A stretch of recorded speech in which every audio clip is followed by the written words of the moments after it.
안녕하세요. 요즘 주식시장 정말 뜨겁죠. 코스피 지수가 3,380선까지 치솟으면서 투자자들 사이에서도 이야기가 많습니다. 이제라도 들어가야 하나? 아니면 고점에서 물릴까 걱정해야 하나? 혹은 지금이 매도 타이밍일까 하는 고민이 끊이지 않습니다. 저 역시 같은 고민을 하는 개인 투자자 중 한 사람인데요.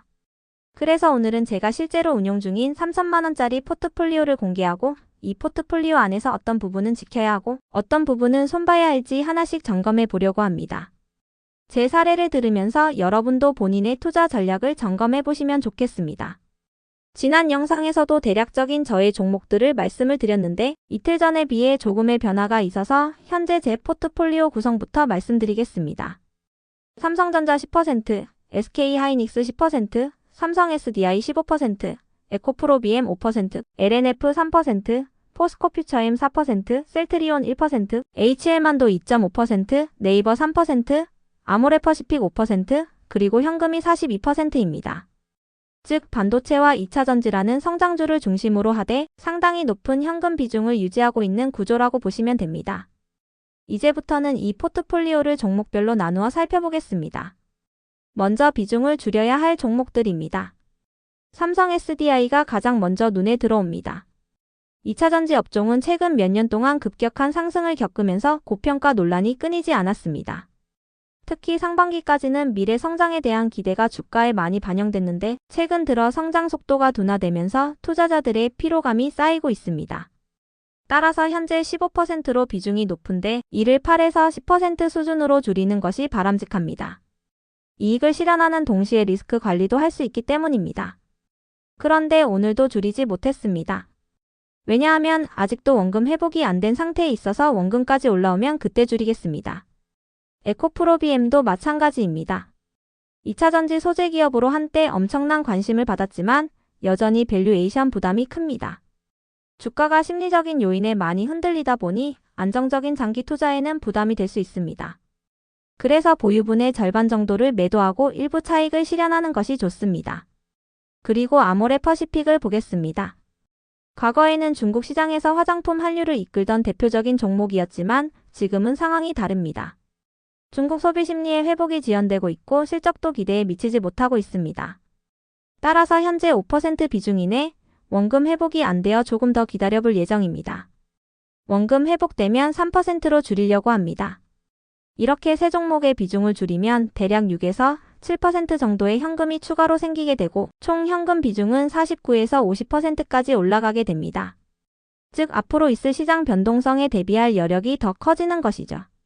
다음으로는 비중을 늘려야 할 종목들입니다. 삼성전자가 대표적입니다. 글로벌 반도체 업황이 바닥을 찍고 회복 초입에 들어선 시점에서 삼성전자는 여전히 저평가된 상태에 머물러 있습니다. 현재 10% 비중인데 15%까지 늘려도 무방하다고 봅니다. 그런데 요 며칠 사이 5%, 8%까지 올라가니 매수를 해도 되는 것인지 몰라서 그냥 기다리고 있습니다. SK하이닉스 역시 마찬가지입니다. 메모리 가격이 반등하기 시작했고 글로벌 데이터 센터와 AI 산업 성장에 따른 수요 증가도 긍정적인 신호입니다. 따라서 10%에서 12 내지 13%까지 확대하고자 하는데 이 역시 요 며칠 사이에 6% 치솟으면서 추가 매수를 못하고 있네요. LNF와 포스코퓨처엠은 고점 대비 주가가 많이 빠졌습니다. 하지만 이 두 기업 모두 2차전지 관련 핵심 소재 기업으로 실적 회복 가능성이 존재합니다. 따라서 LNF는 현재 6%에서 8%까지 포스코퓨처엠은 4%에서 6%까지 늘려줄 예정이며 오늘 추가 매수를 좀 하였습니다. 네이버는 조금 애매한 상황입니다. 실적 회복 조짐이 보이고 빅테크 업종 전체가 반등 국면에 들어가고 있지만 여전히 시장의 신뢰를 완전히 회복하지 못한 상태입니다. 일부 투자자들은 이미 성장성이 끝났다고 말하기도 합니다. 그래서 네이버는 오늘 익절하면서 전량을 매도하였습니다. HL만도는 자동차 부품 기업으로 경기 민감주지만 현재 저평가 상태에 놓여 있습니다. 따라서 2.5%에서 3% 정도로 소폭 확대하려고 하는데 아직은 확신이 서지 않아서 2.5% 그대로 유지하고 있습니다. 이제 현금 관리에 대해 말씀드리겠습니다. 지금 제 계좌에는 현금이 40%나 있습니다. 단기적으로 주가가 흔들릴 수 있기 때문에 이 현금을 어떻게 활용하느냐가 중요합니다. 현금을 한 번에 몰빵하는 건 위험합니다.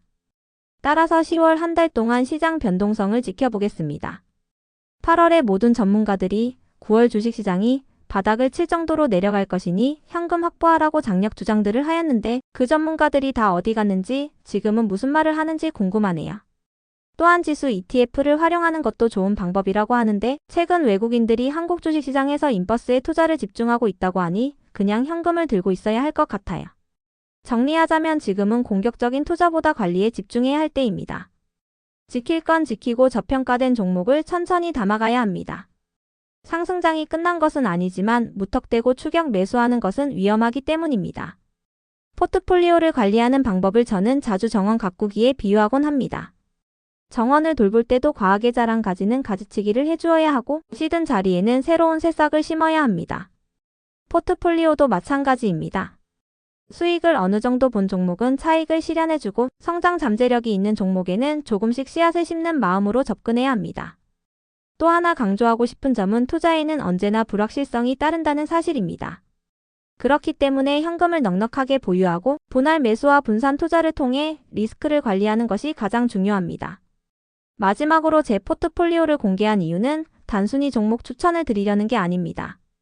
제 전략을 영상으로 남겨서 주기적으로 나의 투자 성향을 분석하기 위한 목적이니 절대 저 따라하지 마시기 바랍니다. 저는 15년 동안 주식을 하고 있는 주식 초보입니다. 본인의 투자 성향, 자금 규모, 목표 기간을 반드시 고려하시기 바랍니다.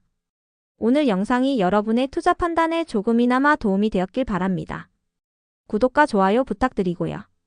다음 영상에서는 10월에 주목해야 할 유망 업종을 따로 모아 말씀드리겠습니다. 감사합니다.